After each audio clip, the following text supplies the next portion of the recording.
ரேவதி நட்சத்திரம். ரேவதி நட்சத்திரம் பார்த்தீங்கன்னு வச்சுக்கிங்களேன், இதுதான் 27வது நட்சத்திரம் காலபுருஷ தத்துவத்திற்கு. ஸோ இந்த நட்சத்திரம் எப்போதும் எப்படி இருக்குன்னு பார்த்தீங்கன்னா, அம்மா சொத்து வாங்கணும், சூழ்நிலை எப்படியாவது ஒரு வீடு வாங்கி ஆகணும், இந்த மாதிரியான உணர்வு இவங்ககிட்ட எப்போதும் இருக்கும். குறிப்பாக ஏதாவது ஒரு நட்சத்திரம் ரேவதியிலேருந்து தசை நடந்துச்சுன்னா அந்த காலகட்டத்தில் பார்த்திங்கன்னா அந்த நபர் மூலியமாக இவங்க ஏதோ ஒரு வீடு சொத்து வாங்குறது என்பது கண்டிப்பாக நடக்கும். ஸோ அதனால் சொத்து சேர்க்கை ஏற்ற நட்சத்திரம் பார்த்திங்கன்னா ரேவதி நட்சத்திரம். ஸோ இந்த காலகட்டத்தில் பார்த்திங்கன்னா உங்களுடைய ஆசைகள் எல்லாமே நிறைவேறும். புதிய கடன் வாங்கக்கூடிய வாய்ப்புகள் எல்லாமே இருக்குது. ஸோ அதனால் என்னென்னாக்க இந்த காலத்தில் சிறிய மருத்துவ விரயங்கள் எல்லாமே வந்து போகும். ஸோ அதனால் ஏன்னா புதன் பகவான் வந்து சந்திரனுக்கு அடுத்தபடியாக வேகமாக முன்னாடியும் பின்னாடியும் போகிறதுனால வாழ்க்கை வந்து எப்படின்னா கொஞ்ச நாள் முன்னாடி போவோம், அப்புறம் பின்னாடி வரும். ஏற்றம் இறக்கங்களை எப்போதும் இந்த நட்சத்திரக்காரங்க இருந்து கொண்டே இருக்கும். நீங்கள் என்ன பண்ணலாம் அப்படின்னு பார்த்தீங்கன்னு வச்சுக்கிங்களேன், குறிப்பாக பழனியில் இருக்கக்கூடிய போவர் சமாதிக்கு போயிட்டு வாங்க. உங்கள் வாழ்க்கை நீங்கள் எதிர்பார்த்ததுக்கு மேலேயே சிறப்பாக இருக்கும். நன்றி, வணக்கம். அனைவருக்கும் வணக்கம்.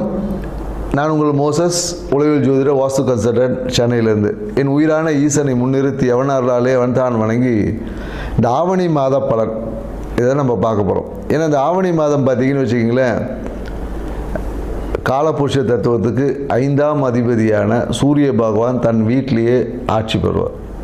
ஸோ அப்போ ஆட்சி பெறும்போது என்னென்னாக்கா இந்த பூர்வ புண்ணியம் என்பது இயற்கையாகவே இந்த காலகட்டத்தில் ரொம்ப செழிப்பாக இருக்கும், வளமாக இருக்கும் அப்படின்னு சொல்லுவாங்க. ஏன்னா நம்ம பூர்வ புண்ணியம் அப்படின்னோடனே உடனே நம்ம வந்து சொந்த ஊருக்கு தான் நினைப்போம். அப்படி கிடையாது. நமக்குள்ளேயும் ஒரு பூர்வ புண்ணியம் இருக்குது, நம்ம உடம்புக்குள்ளேயும் ஒரு பூர்வ புண்ணியம் தன்மைகள் இருக்குது. ஸோ அந்த தன்மை இந்த காலகட்டத்தில் பார்த்திங்கன்னா மிக செழிப்பாக இருக்கும். அதனால தான் பெரும்பாலும் பார்த்திங்கன்னா இந்த காலகட்டத்தில் நிறைய சுப நிகழ்வு பண்ணுவாங்க. திருமணம் பண்ணுவாங்க, நிறைய பார்த்திங்கன்னா ஆடி மாதம் முன்னாடி எல்லா திருவிழாக்களாக அப்படியே இருக்கும். ஆவணி மாதம் பார்த்திங்கன்னா நிறைய சுப நிகழ்வுகள் பண்ணுவாங்க. ஏன்னா இந்த காலகட்டத்தில் சூரியனோட தன்மை நல்லா இருக்கும் போது, ஆத்மகாரகன் இல்லையா சூரியன். ஸோ அப்போ ஆத்ம பலம் வந்து இயற்கையாகவே எல்லாருக்கிட்டையும் பெருகி இருக்கும் இந்த காலகட்டத்தில். அதுவும் இந்த காலம் இன்னொன்றாக்கா இந்த வருஷம் பார்த்திங்கன்னு வச்சுக்கோங்க, கேது பகவானும் 5ஆம் இடத்துல இருக்கார். ஸோ அப்போ என்னென்னாக்கா கேது வந்து என்னென்னாக்கா ஞானக்காரகன். ஏன்னா பொதுவாக பார்த்திங்கன்னா சூரியன் வந்தால் பார்த்திங்கன்னா நம்ம ஆத்மகாரகன் சொல்கிறோம் இல்லையா. ஏன்னா இந்த ஆத்மகாரகன் எந்த ராசியில் வலுவாக இருக்கோ இல்லை பலமாக இருக்கோ அந்த ஜாதகர் பார்த்திங்கன்னா மிகுந்த உச்சத்தில் இருப்பார். ஏன்னா பார்த்திங்கன்னு வச்சுக்கலாம், ஏன்னா ஆத்ம பலம் தான் தேவை. அதுக்காக தான் ஆன்மீகத்தை நம்ம நாடுறோமே. ஏன்னா இன்றைக்கி நிறைய பேர் ஆன்மீகத்தை எதுக்கு போகிறோன்னே தெரில. நம்மளோட ஆத்ம பலத்தை அதிகரிக்கிறதுக்கு தான் நம்ம இன்றைக்கி ஆன்மீகம் இந்த பரிகாரம்லாம் செய்கிறோம் இல்லையா. இது எல்லாமே உங்களோட ஆத்ம பலத்தை இன்க்ரீஸ். அப்படி இருக்கக்கூடிய சூரிய பகவான் இந்த ஆவணி மாதத்தில் அவர் சொந்த வீட்டில் இருந்து அப்படியே ஒரு ஆட்சி பண்ணும் போது எப்படி இருக்குன்னு பாருங்கள். அதனால தான் இந்த காலகட்டம் நிறைய சுப நடக்கும் போது அது எல்லாமே வெற்றி, காரிய சித்தி, நிறைய பேர் இடம் வாங்குவாங்க. அதனால தான் பார்த்தீங்கன்னா இந்த காலத்தில் இன்னொரு விஷயம் இருக்குது. ஆவணி மாதத்தில் பார்த்திங்கன்னா விநாயகர் சதுர்த்தி. இந்த காலத்துலேருந்து அந்த விழா கோலங்கள் எல்லாமே தொடங்கும். அது வரையும் பார்த்திங்கன்னா ஒரு இந்த மந்தமாக போயிட்டு இருந்தது. இது பார்த்திங்கன்னா விநாயகர் சதுர்த்தி, அதுக்கப்புறம் பார்த்திங்கன்னா ஆயுத பூஜை, அப்புறம் தீபாவளி, அப்படியே பார்த்திங்கன்னா விழாக்களாக அப்படியே வரும். இனிமேல் ஒவ்வொரு மாதமும் பார்த்திங்கன்னா விழாக்கள், இந்த புரட்டாசி மாதத்தை தவிர்த்து. ஏன்னா ஆத்மகாரகன் எந்த ஜாதகத்தில் நல்ல வலுவாக ஸ்ட்ராங்காக இருக்கோ அவங்க தான் உச்சம். ஏன்னா சூரியன் தான் பார்த்திங்கன்னா நம்ம பெரும்பாலும் அந்த அரசியலுக்கு சொல்லுவோம், மருத்துவக்காரகனும் சூரியன் தான். ஸோ அதனால தான் எந்த ஒரு ஜாதகத்தில் சூரியன் வலுவாக இருக்கோ அவங்க நல்ல ஒரு ஃபேமஸ் டாக்டர் ஆவாங்க. அது 2ஆம் அதிபதியோட இல்லை 10ஓட தொடர்பு வரும்போது பார்த்திங்கன்னா மருத்துவத்தில் சூப்பராக இருப்பாங்க. அதே போல் சூரியன் வலுவாக இருக்கிறவங்க பார்த்திங்கன்னா தொட்டாவே குணமாகக்கூடிய கைராசி டாக்டர்லாம் சொல்லுவோம் இல்லையா. அவர் படித்து கூட இருக்க மாட்டார், சும்மா R&D படிச்சிருப்பார், இல்லைன்னா அந்த ஒரு கம்பவுண்டராக கூட இருந்திருப்பார். அவர் பார்த்திங்கன்னா சும்மா ஏதோ ஒரு விஷயம் சொல்லுவார், நடந்துடும். கைராசி டாக்டர் அப்படின்னு சொல்லக்கூடிய எல்லாருமே பார்த்திங்கன்னா இந்த சூரியன் வலுவாக இருக்குந்தான் கைராசி டாக்டர். ஏன்னா ஆத்மத்தை பலமாக வச்சுருக்க எல்லாமே பார்த்திங்கன்னா குணமாக்கக்கூடிய ஆற்றல் அவங்ககிட்ட இயற்கையாகவே நிறைய இருக்கும். சூரியன் வலுவாக இருக்கிற நிறைய பரிகாரம் பண்ணான்னு வச்சிங்களேன், சூப்பராக சக்ஸஸ் ஆகிடும். பெரிய பரிகாரம் சின்னதாக சொன்னாவே பெரிய விஷயங்கள் கூட குணமாக்கக்கூடிய ஆற்றல். அப்படி இருக்கக்கூடிய சூரிய பகவான் இருக்கக்கூடிய இந்த ஆவணி மாதத்தில் பார்த்திங்கன்னா மிகுந்த நற்பலன்களை கொடுக்கும். ஆன்மீக நாட்டம் அதிகமாகவும், குறிப்பாக என்னென்னாக்கா இந்த கேது கூட இருக்கிறதுனால நிறைய என்னென்னா அந்த குழந்தை பேருக்கான விஷயங்கள், குழந்தை பேர் இன்மை, இந்த மாதிரியான விஷயங்கள் எல்லாமே ஒரு மாற்றத்தை கொடுக்கக்கூடிய விஷயமா இருக்கும். அந்த விரக்தி தன்மை, எனக்கு கேது எப்போதும் பார்த்திங்கன்னா ஒரு விரக்தி கொடுப்பார். ஏன் அது விரக்தி கொடுப்பார்னா, அனுபவம் கிடைச்சாதான் அறிவு வளரும், ஞானம் கிடைக்கும், சும்மா வராது இல்லையா? ஸோ அதனால் அந்த கேது பகவான் வந்து நமக்கு ஞானத்தை கொடுப்பதற்காக சில படிப்பினையை கொடுப்பார். அதை தான் நம்ம இங்கே விரக்தி, எனக்கு அது நடக்கலை அப்படி இப்படின்னு நம்ம சொல்லிட்டு கிடப்போம். ஸோ இந்த தன்மைகள் உள்ள இந்த ஆவணி மாதத்தில் ஒவ்வொரு ராசிக்கும் என்ன மாதிரியான பலன்கள் கொடுக்க போகுது அப்படின்றத இந்த வீடியோவில் பார்க்க போகிறோம். வாங்க வீடியோக்குள்ளே போகலாம். மீனராசி. மீனராசி பார்த்திங்கன்னா இந்த ராசியே வந்து என்னென்னாக்கா ஒரு பேராசிரியர் அப்படின்னு சொல்லுவாங்க. ஏன்னா அதிகமான ஞானம், அது ஆன்மீகமாக இருந்தாலும் சரி, இல்லை பிரபஞ்ச விஷயமாக இருந்தாலும் சரி, எல்லாத்துலேயுமே அதீத ஞானம் பெற்ற மீனராசிக்காரங்களுக்கு உங்களோட பிரச்சனையே என்னென்னாக்கா இவங்க தான். ஏன்னா அதிகமாக ஞானம் வந்துட்டாவே என்னென்னாக்கா எதன் மேலேயும் ஒரு பற்றுதல் இருக்காது, இல்லை குழப்பம் அதிகமாகிடும்.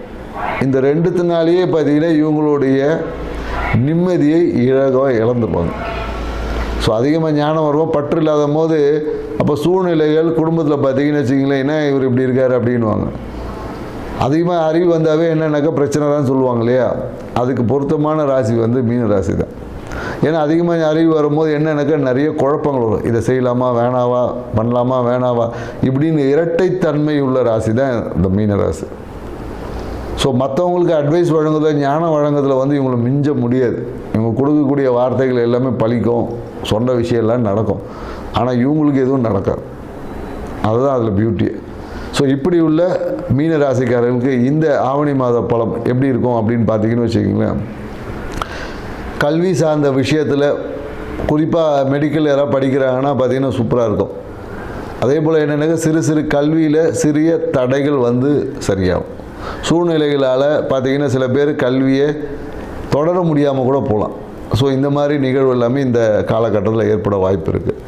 ஒரு மாதம் எங்கேயாவது வக்கேஷன் போகிறது, இல்லை வெளியூர் கூப்பிட்டு போய் ஸ்கூலுக்கு அனுப்ப முடியாமல் சூழல் வரும், இல்லை ஏதோ ஒரு காரணங்களுக்காக கல்வி வந்து தடைப்படும். ஸோ அதனால் அதை பற்றி நீங்கள் ஒன்றும் பெருசாக யோசிக்கிறதுனா அதுக்கப்புறம் சரி, அடுத்த மாதம் எல்லாமே ஒரு 2 மாதத்துக்கு அப்புறம் சரியாகி விடும். அதே போல் என்னென்னாக்கா இந்த காலகட்டத்தில் என்னென்னாக்கா நிறைய பேர் இந்த இளைய சகோதரர், அவங்க தம்பி தங்கச்சி, இவங்களை பற்றின சிந்தனை வந்து கொஞ்சம் அதிகமாகும் மனசில். மேலும் என்னென்னாக்கா மனம் வந்து எதையோ ஒரு விஷயத்தை சிந்தித்து அழுத்தத்துக்குள்ளேயும் ஏற்படும். குறிப்பாக என்னென்னாக்கா அந்த அத்தை சார்ந்த உறவால் ஒரு மன அழுத்தமும் ஏற்பட வாய்ப்புகள் இருக்குது.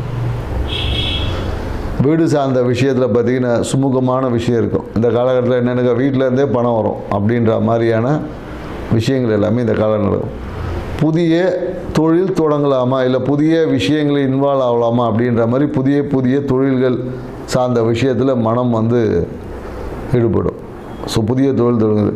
குறிப்பாக இந்த காலகட்டத்தில் நிறைய மீனராசிகள் அரசு துறையில் யாராவது வேலை தேடிட்டு இருந்தாங்கன்னா கவர்மெண்ட் ஜாப் கிடைக்கிறதுக்கான வாய்ப்புகள் எல்லாமே இந்த காலகட்டத்தில் இருக்குது.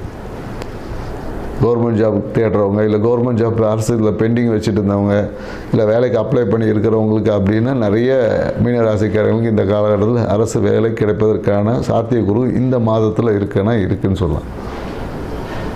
மேலும் என்னென்னாக்கா இவங்களுக்கு தந்தையால் ஒரு ஆதாயம் என்பது இருக்குது. இஷ்ட தெய்வ வழிபாட்டின் மூலமாக சூழ்நிலைகளை மாற்றி அமைக்கக்கூடிய ஒரு ஆற்றல் இருக்குது. அதனால் நிறைய பேர் என்னென்னாக்கா இந்த காலகட்டத்தில் இவங்க என்னென்னாக்கா ஆவணி மாத வழிபாட்டில் பார்த்திங்கன்னா முருகர் வழிபாடு சேர்த்துருப்பாங்க. எப்பொழுதும் இவங்க என்னென்னாக்கா முருகர் வழிபாடு இல்லை உக்கிர தெய்வ வழிபாடுகள் வந்து இவங்களுக்கு உடன் பிறந்த ஒரு விஷயம். எப்போதும் என்னென்னாக்கா இவங்களுக்கு என்னென்னா அந்த வார்த்தையில் வந்து தொட்ட உடனே கோவப்படுறது இவங்களுக்கு வந்து உடன் பிறந்த ஒரு விஷயம். ஸோ இந்த மாதிரியான விஷயம்லாம் இருக்கும். இதெல்லாம் கொஞ்சம் தவிர்த்துக்கிட்டிங்கன்னா சூழ்நிலைகள் எல்லாமே சாதகமாக இருக்கும். இல்லைன்னா சூழ்நிலைகளால் நீங்கள் எதிரியாக்கப்படுவீங்க. உங்கள் கோபமே உங்களுக்கு எதிரியாக மாறக்கூடிய வாய்ப்பெல்லாம் இருக்குது. ஸோ அதனால் இந்த காலகட்டத்தில் சூழ்நிலைகளால் உங்களை கோபப்படுத்தி உங்களை எதிரியாக்கும். ஸோ அதனால் கோவப்படாமல் தவிர்த்துக்கிறது உங்கள் கையில் தான் இருக்குது. ஸோ அப்போ என்னென்னாக்கா உக்கிர தெய்வ வழிபாடுகள் நீங்கள் செய்கிற நபராக இருந்தீங்கன்னா அந்த வழிபாட்டை கொஞ்சம் குறைச்சிக்குங்க. செய்ய வேண்டாம்னு சொல்ல. ஏன்னா உக்கிரம் வந்து நீங்கள் எந்த இறைவனை வழிபடுறீங்களோ இல்லை எந்த தேவதையை நீங்கள் வழிபடுறீங்களோ அந்த தன்மையோட தாக்கம் உங்கள் உடம்புக்குள்ளேயும் உங்களை ஆக்டிவிட்டீஸ்லையும் இருக்கும்.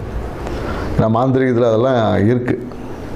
அதனால தான் பார்த்திங்கன்னா கர்மங்கள் செய்யும்போது உக்கிர தெய்வ வழிபாடை வச்சு கர்மங்கள் செய்வோம். நல்ல விஷயங்கள் செய்யும்போது சாந்தமான தேவதைகளை கூப்பிட்டு வச்சு செய்வோம்.